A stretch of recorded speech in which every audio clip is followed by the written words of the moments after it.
जरा सोचिए, क्या हो अगर पता चले कि हमारे शरीर में सिर्फ एक नहीं बल्कि दो दिमाग हैं।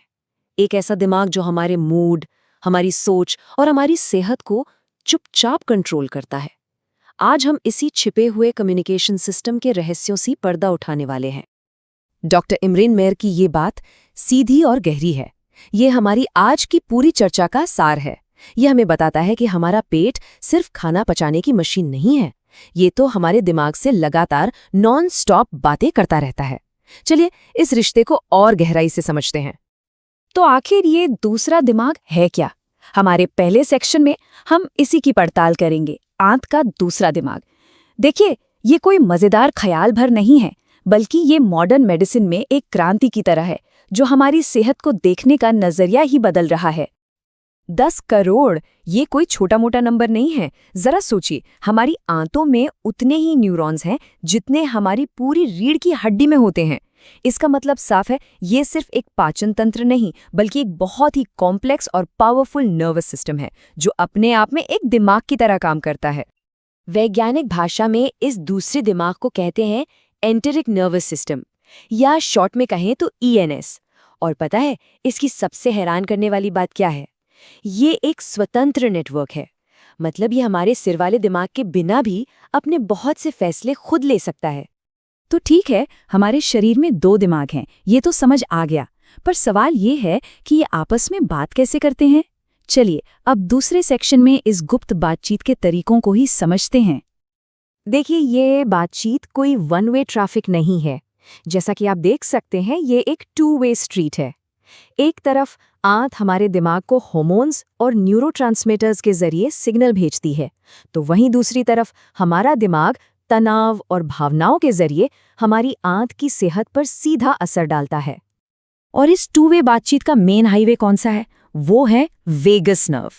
इसे शरीर का इंफॉर्मेशन सुपर हाईवे ही समझिए, जो इन दोनों दिमागों को सीधे तौर पर फिजिकली जोड़ता है। अब ये आंकड़ा देखिए, ये तो दिमाग हिला देने वाला है।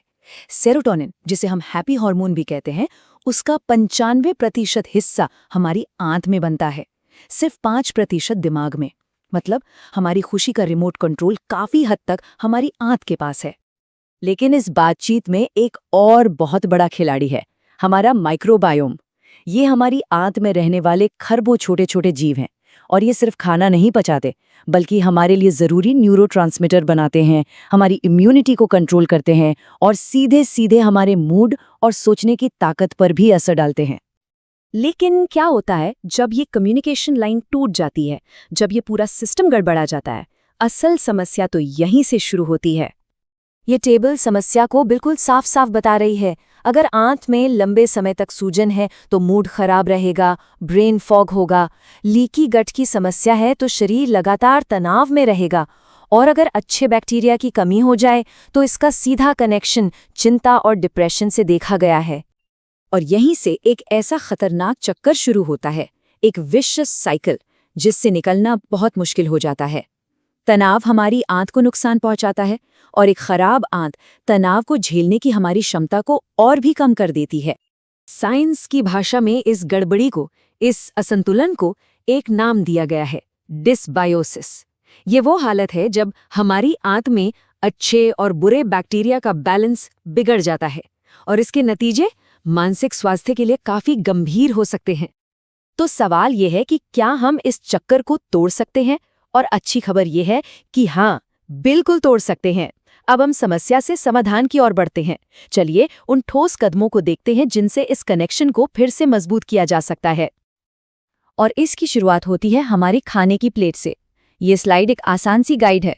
दही जैसे फर्मेंटेड फूड्स, फल सब्जियों से मिलने वाला फाइबर, लहसुन प्याज जैसे प्रीबायोटिक्स और बेरी हल्दी जैसे पॉलीफेनॉल्स, ये सभी हमारे दूसरे दिमाग के लिए सुपर फूड की तरह काम करते हैं।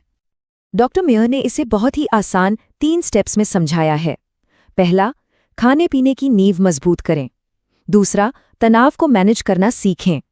और तीसरा, जो बहुत दिलचस्प है, अपनी वेगस नर्व को एक्टिवेट करें। चलिए इसे थोड़ा और समझते हैं। तो मन में ये सवाल आता है कि क्या हम रोजमर्रा की जिंदगी में सीधे तौर पर इस कनेक्शन पर असर डाल सकते हैं?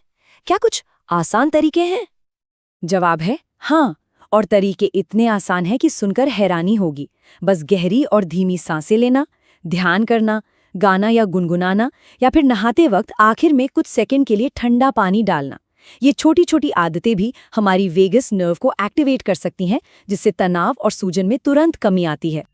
तो इन सब बातों का निचोड़ क्या है, सार क्या है?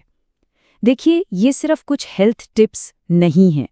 ये सेहत को देखने का एक बिल्कुल नया तरीका है, एक नया पैराडाइम।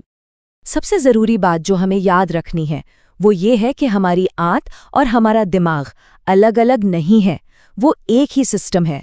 अगर एक को ठीक करते हैं तो दूसरा खुद ब खुद ठीक होने लगता है। मतलब मानसिक स्वास्थ्य और शारीरिक स्वास्थ्य एक ही सिक्के के दो पहलू हैं। तो चलिए आज की बात को इस एक शक्तिशाली विचार के साथ खत्म करते हैं। अपने माइक्रोबायोम को खिलाएं और आप अपने दिमाग को ठीक कर लेंगे। अपने पेट के अच्छे बैक्टीरिया का ख्याल रखें और बदले में वो आपके दिमाग का ख्याल रखेंगे। यही है बेहतर स्वास्थ्य की नई कुंजी।